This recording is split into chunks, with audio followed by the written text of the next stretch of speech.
Hi everyone, welcome back to my channel. ఇవాళ మీకు నేను వెజిటేబుల్ బిర్యానీ ఎలా తయారు చేసుకోవాలో చూపిస్తున్నానండి. ముందుగా దానికి కావాల్సిన పదార్థాలు చూద్దాం.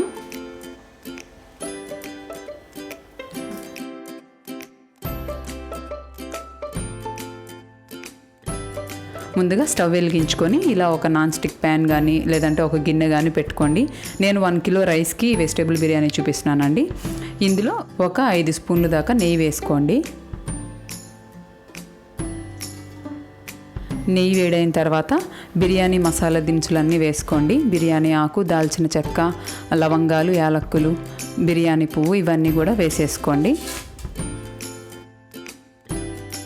ఇవి కొద్దిగా వేయించుకోండి. తర్వాత ఇందులో ఆనియన్స్, పచ్చిమిర్చి వేసుకొని ఆనియన్స్ బాగా బ్రౌన్ కలర్ వచ్చేంత వరకు వేయించుకోవాలి.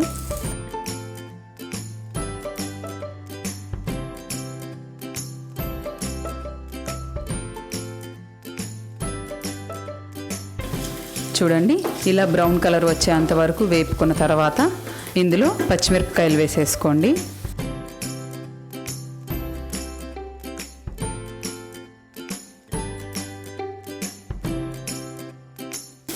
పచ్చిమిరపకాయలు వేగిపోయాయండి. ఇప్పుడు ఇందులో 3 స్పూన్లు దాకా అల్లం వెల్లుల్లి పేస్ట్ వేసుకొని పచ్చివాసన పోయేంత వరకు 1 నిమిషం పాటు వేయించుకోండి.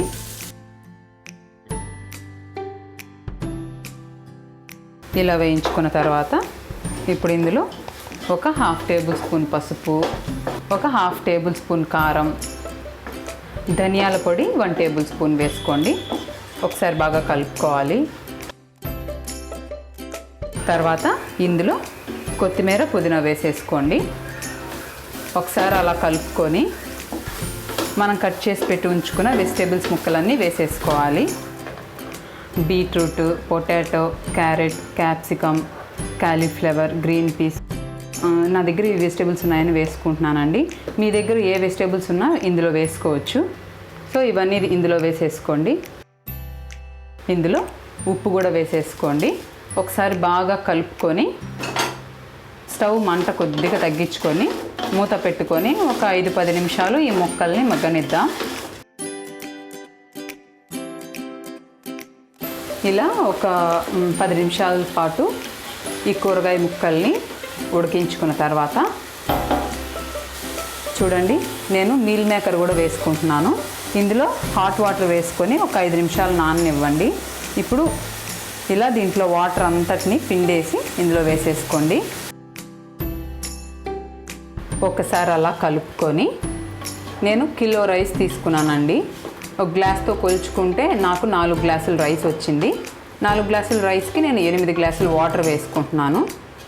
అంటే ఒక గ్లాస్ బియ్యంకి 2 గ్లాసులు వాటర్ లెక్కన వేసుకోవాలి.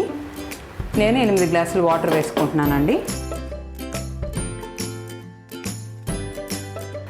ఒకసారి అలా కలుపుకొని మూత పెట్టేసుకొని ఈ నీళ్ళని మరగనివ్వండి.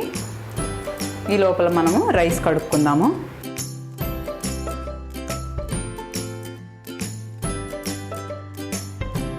వాటర్ ఇలా మరుగుతున్నప్పుడు ఇందులో 1 స్పూన్ బిర్యానీ మసాలా పౌడర్ వేసుకోండి. ఇది ఆప్షనల్, వేసుకుంటే బాగుంటుంది. ఆ తర్వాత అలాగే మనం కడిగి పెట్టి ఉంచుకున్న రైస్ని వేసేసుకోండి. ఒకసారి బాగా కలుపుకొని ఉప్పు సరిపోయిందో లేదో చూసుకోండి. మళ్ళీ మూత పెట్టేసుకొని మరగనివ్వండి. ఇలా ఉడుకుతున్నప్పుడు స్టవ్ కంప్లీట్గా సిమ్లో పెట్టేసుకొని మళ్ళీ మూత పెట్టేసుకొని రైస్ చక్కగా ఉడికేంత వరకు ఉడికించుకోండి. రైస్ అంతా బాగా ఉడికిపోయింది. చివరిగా కొత్తిమీర వేసేసుకొని స్టవ్ ఆఫ్ చేసేసుకొని సర్వింగ్ బౌల్లోకి తీసుకోవడమే. అంతేనండి, చాలా ఈజీగా సింపుల్గా వెజిటేబుల్ బిర్యానీ ఎలా తయారు చేసుకోవాలో చూశారు కదా. ఈ విధంగా ఒకసారి ట్రై చేయండి. మీకు ఎలా కుదిరిందో కామెంట్ రూపంలో నాకు తెలియజేయండి. నా వీడియోస్ అన్నీ మీకు నచ్చితే లైక్ చేయండి, షేర్ చేయండి. ఇలాంటి మరిన్ని వీడియోస్ కోసం క్రియేటివ్ మస్తీ ఛానల్ని సబ్స్క్రైబ్ చేసుకోండి. Thanks for watching.